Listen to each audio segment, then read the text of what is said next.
So ito yung update natin mga kamaster dito sa may MacArthur Highway, dito sa Balagtas, sa may Jollibee. Ayan, Chowking. Dito sa may right side ko, ito yung baha. Pero hindi na siya tulad ng dati na hindi na madaanan. Ito nadadaanan na. Ayan.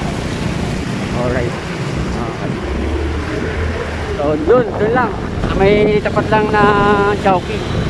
And then dito sa may mismong palengke, wala nang baha. Hindi tulad kahapon na talagang hanggang tuhod pa yung tubig dito. So kung pupunta kayo ng Malolos to Bukawi, makakadaan na kayo dito mga kamaster. So yung binahan lang dito ayan, tulad nyan, sa mga gilid-gilid na lang.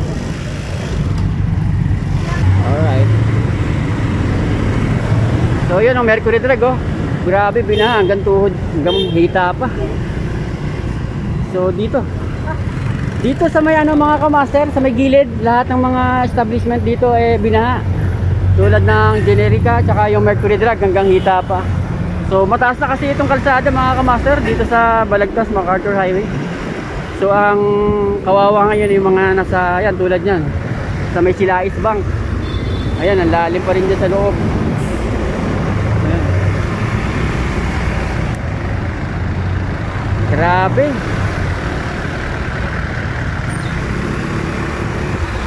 So ayan mga naglilimas ngayon mga kamaster, ayan baha pati Robinson mga kamaster dito sa may Robinson Balagtas. Ayan mga kamaster ang sitwasyon sa Robinson Balagtas.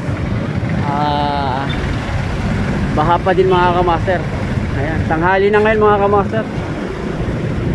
Ay,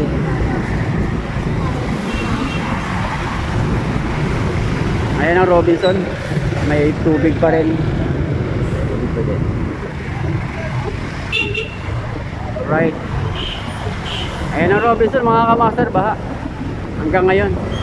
Pero may mga pero bukas na rin yung Robinson. Labas lang yung binaha, hindi naman sa loob mismo. Ayan ayan ang sitwasyon.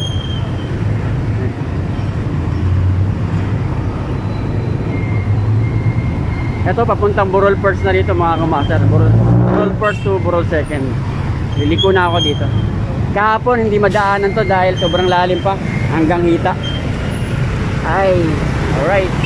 Ayan pero ngayon mababaw na to.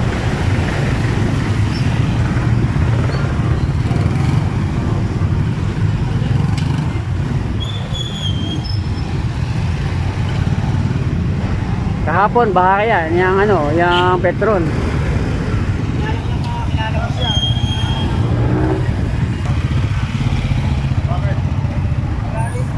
So hanggang dito na lang tayo mga kamaster. Hanggang sa muli. Paalam. Yun lang po yung update natin for today. July 26 ngayon.